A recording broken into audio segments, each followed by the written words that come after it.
हनुमान जी को किसने श्राप दिया था कि वो अपनी सारी शक्ति भूल जाए, वो तेज विहीन हो जाए? क्या कारण था कि हनुमान जी से सभी ऋषियों को पीड़ा हुई और उन्हें श्राप देने पर विवश होना पड़ा? जब वे श्राप दे ही दिए तो फिर अपने श्राप को वापस लेने की प्रक्रिया कर कुछ समय तक श्राप को क्यों फलित रहने की आयु दिए? श्राप देने के बाद किस कारण ऋषि को पश्चाताप हुआ और पश्चाताप के बाद हनुमान को किस प्रक्रिया द्वारा सारी शक्ति वापस मिलने की बात कही? चलिए विस्तार से जानते हैं। हनुमान जी माता अंजना और केसरी के पुत्र हैं। उनका बाल अवस्था कई कठिनाइयों से गुजर रहा था। संसार में जितने भी असंतुलित कार्य हो रहे थे सभी को वे सुधारना बाल अवस्था में ही शुरू कर दिए थे, जिससे आने वाली पीढ़ी के लिए जीवन जीने में आसानी हो। एक ऐसा ही कार्य वे किए जिससे कई सारे ऋषियों को काफी कठिनाई का सामना करना पड़ा। चलिए जान लेते हैं कि वह कौन कार्य था जिससे ऋषियों को कठिनाई का सामना करना पड़ा। मैंने इसी चैनल पर डाला हुआ है वीडियो जिसमें बताया हुआ हूँ हनुमान जी को बाल अवस्था में ही बहुत सारी शक्ति मिले हुए थे। हनुमान जी के लिए कुछ भी करना असंभव नहीं था। वे असंभव से असंभव कार्य को बड़ी आसानी से कर लेते थे।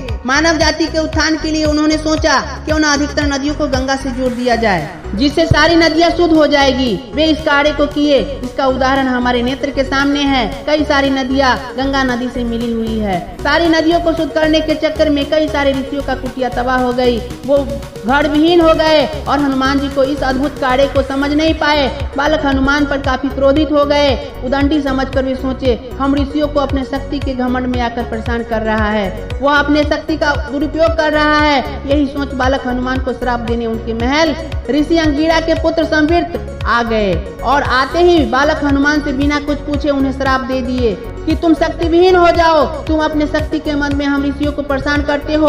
तुम अपनी सारी शक्ति इसी क्षण भूल जाओगे। परिणाम तो वे शक्ति विहीन होने लगे। उसी समय ऋषि समृत के पिता ऋषि अंगिरा आ गए और अपने पुत्र पर काफी क्रोधित हुए और ऋषि अंगिरा कहे तुम बिना सत्य जाने अज्ञान बस अपने उग्र स्वभाव के कारण हनुमान को श्राप दिया है। तुम जघन्य अपराध किए हो, इसका दंड तुम्हारे पिता अंगिरा देता है। मैं तुम्हें श्राप देता हूँ। तुम बिल्कुल अपने स्वभाव की तरह उग्र हमेशा रहोगे। तुम एक जगह कभी नहीं रह पाओगे, भटकते रहोगे। तुम कभी भी मोक्ष की प्राप्ति नहीं कर पाओगे। बालक हनुमान तो नदियों को गंगा से जोड़कर शुद्ध किया और उन्हें इस कार्य के सफल होने के लिए पुरस्कार देना चाहिए, लेकिन तुमने श्राप दिया। तो हकीकत जानकर ऋषि संवृत पश्चाताप किए और अपने आप को दोषी समझ पिता के श्राप को स्वीकार किया।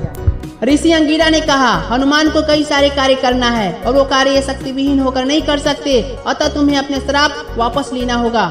ऋषि संवृत ने कहा श्राप वापस तो नहीं लिया जा सकता, पर मैं इसका अवधि सीमित करता हूँ। और ऋषि संवृत बोले जब भी इनका जरूरत पड़ेगा श्री राम के किसी अप्रत्याशित कार्य में, तो उस समय इन्हें कोई उत्तम योद्धा अगर इनको शक्ति को याद दिलाए तो उसी समय इनको सारी शक्ति पुनः वापस आ जाएगी और उसी समय मेरा श्राप समाप्त हो जाएगी। जब रावण माँ सीता को हरकर लंका ले गया था, उस समय माँ सीता का पता लगाने के लिए कोई ऐसा योद्धा नहीं था जो समुद्र के उस पार लंका जाकर माँ सीता का पता लगाए।